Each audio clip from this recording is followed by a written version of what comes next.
Did y'all see that? Wonderful power of mercy, you are welcome in this place. I am hoping to cover myself and everybody there with Jesus Christ. Now I know you saw that. Hey Looky Loos, it's Ashley Quinn, and we're here today to recap and review Porsha's Family Matters, Season 1, Episode 2. So let's go ahead and jump right in. So this episode starts with Porsha and Lauren meeting up to basically debrief about the conversation that Lauren had with Dennis not so long ago. And as they're talking, the conversation once again turns to the fact that Lauren is like, look here, Dennis can bring a date, and I told him he could bring a date. Porsha is really like against it, right? And she's like, I don't want any random woman against my man or with my man. Hold on, man, what do you mean? Or around your man? So, like I said, it could be taken one of two ways, right? Either when she says she doesn't want anybody around her man, like, is she talking about Dennis? You know, does she still have these feelings for Dennis? Or is she talking about she doesn't want some random female around Simon, somebody that's probably maybe not serious about Dennis because she knows how she got Simon and she doesn't want to lose him that way. And that's really more what I'm leaning toward with that situation. The thing with Lauren is she's really sad right now, and Porsha's kind of not being as supportive as Lauren is to her in her situation. Lauren broke up with her boyfriend. He's an on again, off again guy that she's been with, I guess they said, a year and a half. And it's crazy because Porsha really did give her some really good advice. And it's like, so you can see this going on with other people, but you can't see it going on with yourself. And like, that's a big theme. I mean, I know we've only been like 2 episodes in, but like, there's a big theme like with this show, this season. It's like self-awareness and the lack thereof, you know? So anyway, we move on to the next scene. Oh, before we go, the ladies decided that they're going to get together and they're going to plan a retreat so everybody can get together and relax and kind of like get away from it all and get away from, you know, social media because, yeah, social media is the problem here, right? So they're going to go on this retreat and they make that decision, and it appears that Lauren is going to be the one to plan it, right? So next we see Dennis, baby PJ, and Dennis's mom, Gina. I just call her Mama Gina, right? And they're going shopping for PJ.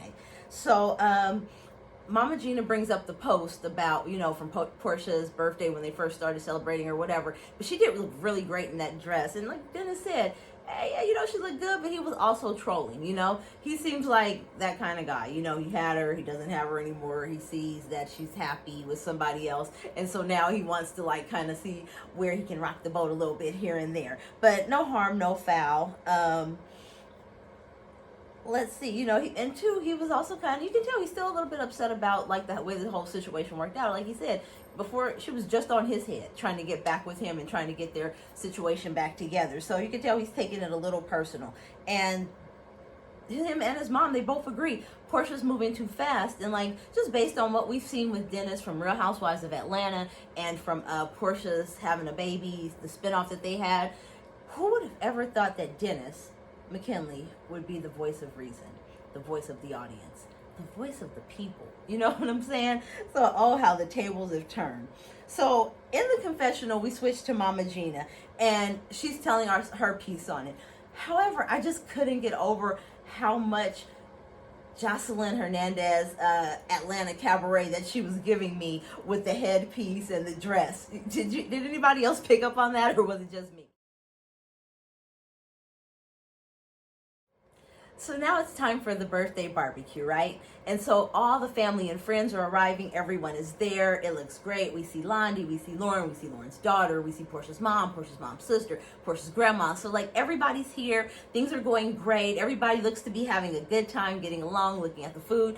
And then here comes Simon knocking on the door. Like, first of all, the door is unlocked, right? It's like a function, right? But whatever. He's knocking on the door. He's looking in like he just really doesn't belong. And that's just the vibe that he was giving. And then when he finally got inside, it was just awkward. Like, everybody was almost like, you know, that scratch on the record. Everybody stopped talking and kind of was just like, hi, Simon. And, you know, he's walking around with this strange Yoda meets Cookie Monster voice, introducing himself and speaking to everyone. And it was just so awkward. It just felt so contrived. And we cut away to him in the confessional, and he was just like, yeah, I just felt so welcome. And I felt so, you know, and I'm thinking to myself, here we go again with that theme of self-awareness or the lack thereof. Nothing about the way that he was received to me felt welcoming. It felt very skeptical, very much, who are you? Who sent you? What do you want? Right? Because nobody really knows this man, right? And he's engaged to their family member, okay? So, we cut away to Lauren and Porsha, and they're upstairs, and Lauren gives Porsha her birthday present, which happens to be a spiritual session with Lauren's mentor or teacher or whatever. And Portia's kind of like, well, why did you get me this? And I'm like, girl, you know why she got you that. And you know what? I take that back. Like I said, self-awareness, no self-awareness, zero self-awareness. She got her that because she needs it. Like, maybe you need to talk to somebody. Maybe you need to get something going in here because something's not connecting. But, she gave her the gift. Then, we cut downstairs. Barbecue's getting started. And Portia's auntie is so funny, right? She asked her, she said, so, you gonna keep this wife? And I laughed. At that moment, I was like, oh, I want to be in that family. Like, these kind of family gatherings where people start asking those awkward questions, you know what I'm saying? So, the barbecue is going on. Now, he tells that auntie, he was like, oh, even though last episode he was talking about his part of his culture, part of his tradition to have more than one wife, he tells this auntie, because this auntie don't look like she plays, right? He's all one man, one wife, right? That was his one band, one sound moment, right? So we look around and like, they're dressed alike, right? Porsha and Simon are dressed alike. And that's when I realized it's not about Portia's birthday so much as this is an internal PR moment for her family, right? This is where she's going to introduce him. She's going to try to push forth all the good things so that maybe the family will forget about everything else that's circulating in the universe about this man, who he is, who he isn't, okay? Now, something struck me as funny. In famous last words, I just heard Porsha say, I got this. That never ends well. We cut to Lauren and Londi, and they're talking, and Lauren tells Londi, look, I told Dennis that he could bring a date, and Londi was like, messy. She's like, girl, they just start laughing. So, as we know, this probably means that Dennis is going to be coming, right? So, we cut back to the table and we introduce everyone. We meet her cousin Stormy. We meet her auntie. I think she said her aunt's name is Darlene. Miss Diane is there, and Porsha proudly exclaims that she's going to be his fourth wife.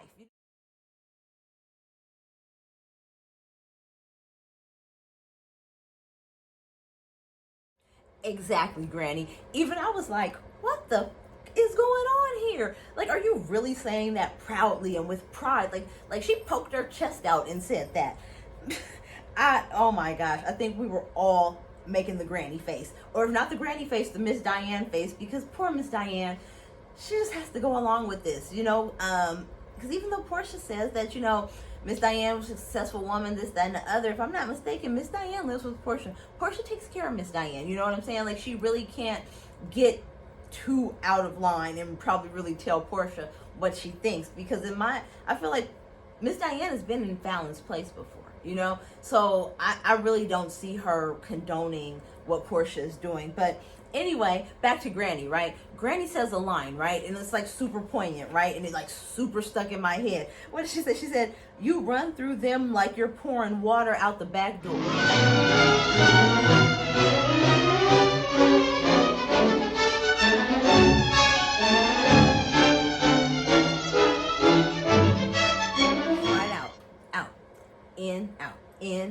In, out, right? This man is not committed to anything, right? Except for himself, okay?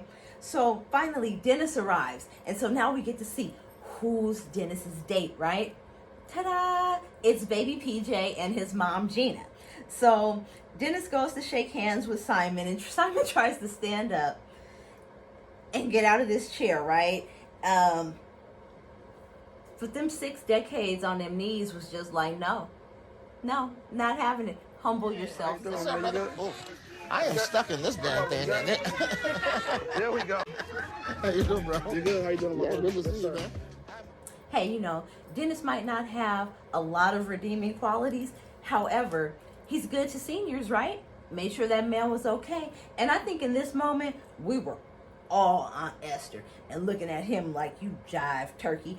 Because, sir, how could you not get out that seat? And how could you have to let Dennis, all this mess you be, all these little jabs and low blows you be throwing at Dennis, but Dennis was nice enough not to let you fall. You need to apologize to him, sir. He saved you, sir. He helped you, sir. He was there for you, sir.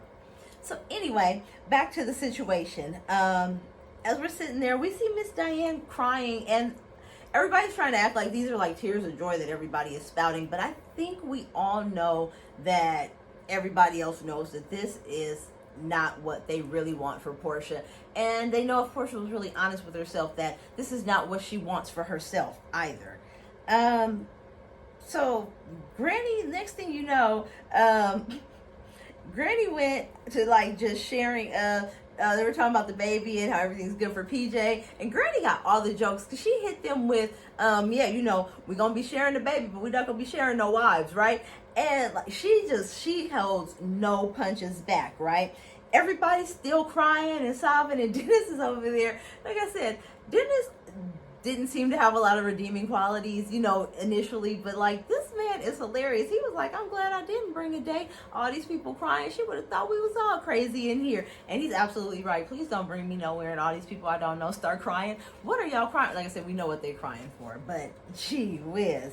So next thing you know, Granny Iona, she starts in on why the relationship didn't work out, and like basically, I mean, we all know what happened, right? But like, it's now really the time, like in front of Dennis, in front of his mom, in front of the new guy, in front of everybody, in front of PJ, you know what I'm saying, to say, you know, why it didn't work out and that he's a cheater. And it really did make Miss Mama Gina defensive. So now we kind of have to get these two to settle down because, oh man, you know. And Mama I was like, what? It's true, you know, this happened and this, that, and the other. And we cut to Mama Gina in the in her confessional, and once again she's hitting us with some hard truths. She said, now her son might have did what he did. She said, but shit, Porsha fiance is still married. Close your legs to marry me. So now we cut away from that scene. And as we cut away from that scene, we see Porsha doing some work. We see Lauren working on planning the retreat. And then we hear Simon once again talking about how he feels that Porsha's family feels that he's just like a breath of fresh air. Again, zero self-awareness. Where were you? What? Okay, it's fine. It's fine. It's fine. It's fine. Okay. Anyway, we see Lauren and Porsha looking at clothes because she's going to go meet up with Dennis so that they can have dinner as co-parents and discuss PJ, right? So when we get there, you know, Dennis is talking to Porsha and he lets her know, look, I'm going to be publicly supportive of you. However, you know, basically what did he say? This shit looks crazy, right? And he's not lying. Once again, Dennis, the voice of reason. Dennis, the voice of the people. Dennis for president 2024, you know? Look, Dennis is letting her know, look here, we were together in January, right? We got on matching pajamas for Christmas, but you know what they say about them matching pajamas. That's always a recipe for disaster. You know shit ain't right if your pajamas match. Just kidding, just kidding. I'm sure there's some lovely people out here with some lovely relationships and lovely matching pajamas. You know, we were together in January, and then Portia's like, oh no, you know, it was over with after Christmas. After Christmas, it was over and done. And I'm like, ma'am, what kind of space-time continuum do you live in? Do you realize that exactly 1 week after Christmas is January? I mean, like, he is saying exactly what you're saying, right? But for whatever reason, you feel like it sounds better if you say after Christmas. Okay, Porsha, okay. However, Dennis is putting her out there. Dennis is putting her whole program out there on the line, okay? He is letting it be known what Porsha's been up to and what the timeline looks like on his end, okay? You know, they're talking and he's like, you know, we love each other. And what's funny is Porsha does not immediately disagree. And Porsha not no quiet girl. Porsha's very quick to be assertive and to open her mouth when she needs to open her mouth. What you mean? Right, so that conversation goes nowhere, but like I said, you can kind of see and read between the lines. Anyway, now we're outside. They're getting ready to leave. They're talking, whatever. Then his phone goes off, and he looks down. He pulls out his phone. He's looking at it or whatever. And then Porsha was like, "Oh, it's a naked picture. That's real mature. You know, whatever." Basically, like he was doing that so that she could see it. However, Porsha, why was you looking? Right? He didn't have the phone facing you. He was minding his business. So they both like each other. Like, I don't know what. I know what their thing is. Like, he did do her really dirty, you know what I'm saying? And it was very public. So I can understand, like, her not feeling 100% comfortable being with him. However, like, the feelings are still there. And I think the feelings are still very mutual between them. But hey, you know? So as she's pulling off, she calls Simon. And we realize on the phone, like, they're talking to each other. And like I said, they have this strange grip on reality, right? Like, they have enough sense with what's going on to say that the relationship that she was in with Dennis, that she hasn't fully healed from, and probably was saying the same thing about the relationship that he was just in, that he hasn't fully healed from, that basically enough time hasn't passed for any of the real healing to take place, that there's really just a whole bunch of like surface healing going on. And I'm like, okay, so both of y'all can recognize this, right? But neither one of you can apply it to your situation while you're talking about your respective situations. It's wild. It mind blowing, right? So now we get to like this the session that Lauren booked for Porsha, right? Like, you really gotta, when they say read the room, know the crowd, know your audience, right? But at the same time, you need to know who you're bringing to the audience, and we'll get to that in a moment. So the lady's very nice. She's introducing herself. She's letting everybody know what's going to be happening. Everybody's really happy to see each other. And then the lady lets them know, hey, we're going to be calling in the ancestors, right? And this lady that they're with, like this gray hair lady that they're with, like, oh, black folks, we don't believe in calling in no unfamiliar spirits and no demons.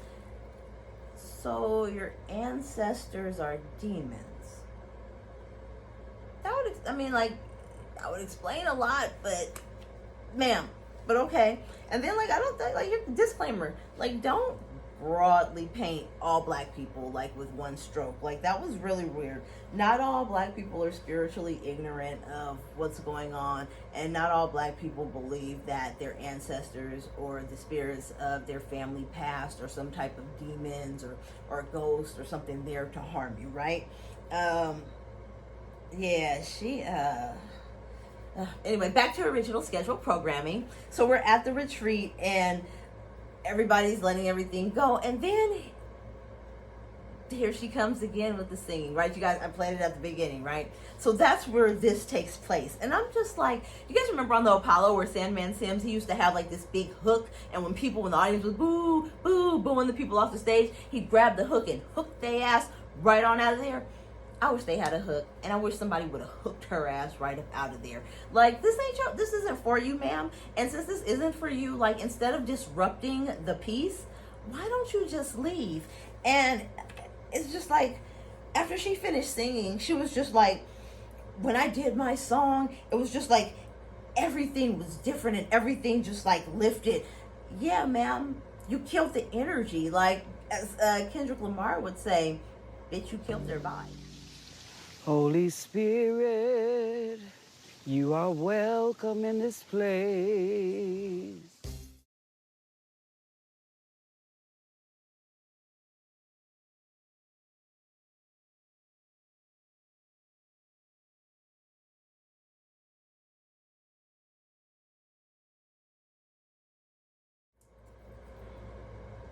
Yeah, don't bring her to the retreat, the long retreat. Like, don't bring her to the retreat. Like, mark my words. Like, if that lady goes to the retreat, I guarantee you, whatever drama that's about to be brewing on this show, it's gonna be because of her. She's going to bring the negative energy. She is the negative energy in the room. Mark my words. It's gonna pop off, and when it pops off, I have a feeling she's gonna be involved. She is definitely gonna be involved. She told us herself her ancestors are demons. It's foreshadowing. Mark my words. So now we get to the main event, And in this corner, we have Mama Gina. And in this corner, we have baby Mama Porsha. They sit down, and it's already kind of very tense, right? Gina goes in. Gina asks her, what's up with your grandma? You know, disrespecting my son, disrespecting me. Did she set out to embarrass me on purpose? You know, Porsha's just like, what? You know, she was just telling the truth. And she was basically, it goes back and forth and back and forth. And it's kind of like Mama Gina feels like she knows something about Porsha, probably based on what her son told her. And, you know, there's always two sides to every story, actually three sides to every story, his side, her side, and the truth. But Mama Gina feels really armed and empowered with some information. And based on some things that I heard from our girl Tisa Tales, and please go check out Tisa Tales. She has all the information. I would say T on this situation, but the collection that she's put together is way, way, way, way more than tea. It is exquisite. Check her out. Tisa, T-I-S-A, Tales, T-E-L-L-S. Check her out. She's going to give you all the information on that background situation, okay? And from the information that she's been able to provide, and she always has receipts. You know, Mama Gina might not be too far off, but like I said, go check out Tisa Tales. Find out what's going on over there with that. Funny too, Mama Gina said, where'd she get that information from? Miss Diane. In a mama to mama conversation about the kids and this and this and that, it sounds like she milked Miss Diane for the information. Which who knows, you know? Who knows? You know, and it's funny how Porsha can be the bigger person when she wants to be. And, you know, it seems like she would be able to extend that to more situations. But I was very proud of the way that she handled that meeting with Dennis's mom, because, you know, if those things are not true, it's very disrespectful, you know. And even if those things are true, she definitely does not want that out. And it was just funny to hear her vehemently calling Dennis's mom a liar. She's a liar. She's lying on me. And it's like, Porsha, you lie all the time. So, you know, I guess, hey, maybe it just takes one to know one. So we get there. They agree. Porsha invites her to go on the retreat, right? So they can work through these things. And Mama Gina agrees to go on the retreat. And from there, we will see what happens.